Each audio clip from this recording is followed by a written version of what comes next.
क्या आप सोच रहे हैं कि 50,000 रुपये की सैलरी इंडिया में बेहतर है या $3,000 की सैलरी यूएसए में?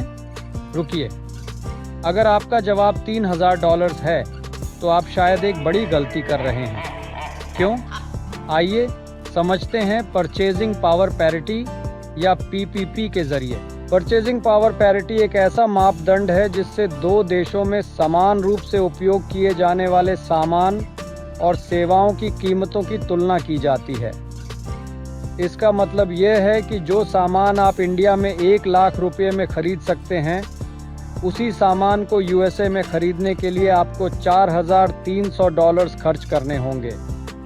उदाहरण के लिए, इंडिया में एक बिस्लरी की बोतल आपको 20 रुपये में मिल जाएगी, लेकिन यूएसए में वही बोतल आपको $1 की मिलेगी और यूएसए में $1 आज से 82 भारतीय रुपये होते हैं। इंडिया में एक साधारण भोजन की कीमत लगभग 200 रुपये हो सकती है, जबकि यूएसए में वही भोजन $10 820 रुपये का हो सकता है। इंडिया में एक BHK फ्लैट का किराया लगभग 20,000 रुपये हो सकता है, जबकि यूएसए में वही फ्लैट $1,500 1,30,000 रुपये का हो सकता है।